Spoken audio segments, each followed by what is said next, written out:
اعوذ باللہ من الشیطان الرجیم بسم اللہ الرحمن الرحیم۔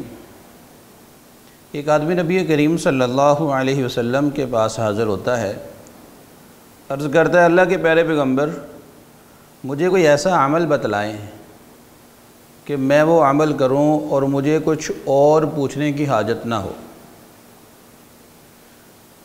مجھے کوئی بہت زیادہ امور مت بتلائیے، کوئی ایک ایسا عمل بتلا دیں کہ میں وہ عمل کروں اور میرے لیے وہ کافی ہو جائے۔ آپ صلی اللہ علیہ وسلم نے فرمایا غصہ نہ کیا کر۔ اس آدمی نے پھر سوال کیا، آپ نے پھر فرمایا کہ غصہ نہ کیا کر۔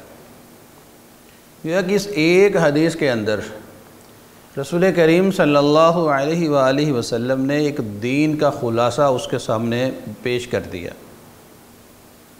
آپ جانتے ہیں کہ غصہ جو ہے یہ انسان کی عقل کو کھا جاتا ہے، انسان کی جان کا دشمن ہے۔ ایک غصہ وہ ہے جس کو محمود غصہ کہا جاتا ہے، جو انسان کو شعائر اللہ کی بے حرمتی کے موقع پہ آنا چاہیے، جو مسلمان کے لیے لازم ہے۔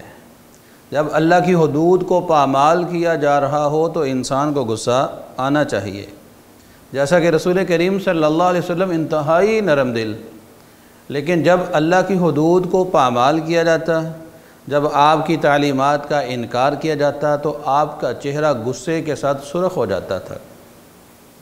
لیکن اس حدیث کے اندر جس غصے سے منع کیا گیا ہے یہ وہ غصہ ہے جو مذموم ہے، جس کی مذمت کی گئی ہے، کہ جس میں انسان اپنے ہوش و حواس کو کھو بیٹھتا ہے۔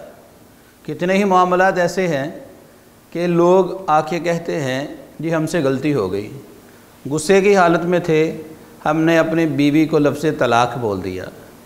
بھئی غصے کی حالت میں ہی تو طلاق دی جاتی ہے، کبھی پیار کے ساتھ کس نے اپنی بیوی کو طلاق کہا ہے؟ تو یہ غصہ جس سے رسول اللہ صلی اللہ علیہ وسلم نے روکا، یہ مذموم غصہ ہے کہ جو انسان خام خواہ کسی بات پہ غصہ کرتا ہے اور اس غصے کے اندر جب کوئی فیصلہ کرتا ہے تو یہ فیصلہ انسان کے لیے بہت ہی نقصان دہ ثابت ہوتا ہے۔ ایسا غصہ کہ جو انسان کی عقل کو کھا جاتا ہے۔ آپ صلی اللہ علیہ وسلم نے اس غصے سے اس کو دو بار سوال کیا، آپ صلی اللہ علیہ وسلم نے 2 بار اس کو منع فرمایا۔ یہی وہ غصہ ہے کہ جس کے بارے میں آپ صلی اللہ علیہ وسلم کا ارشاد گرامی ہے کہ جب انسان کو غصہ آئے تو اس کو چاہیے کہ اعوذ باللہ من الشیطان الرجیم پڑھ لے، چونکہ یہ غصہ شیطان کی جانب سے ہے۔ اس لیے اس غصے کا علاج اللہ تبارک و تعالیٰ سے شیطان کی پناہ مانگنا ہے کہ انسان اس غصے کے اندر آ کر کوئی ایسا کام نہ کر لے جو کام اس کے لیے بعد میں مشکلات پیدا کر دے۔ اس لیے بہتر یہی ہے کہ جب انسان کو غصہ آئے اس کو چاہیے کہ وہ پہلے سوچنے کے بعد اپنے الفاظ کو، اپنی اس سوچ کو تولے، اور تولنے کے بعد پھر بولے۔ تولنے کے بعد وہ دیکھے کیا یہ الفاظ غصے کے اندر جو کہنا چاہتا ہے، کیا یہ الفاظ مجھے کہنے چاہیے؟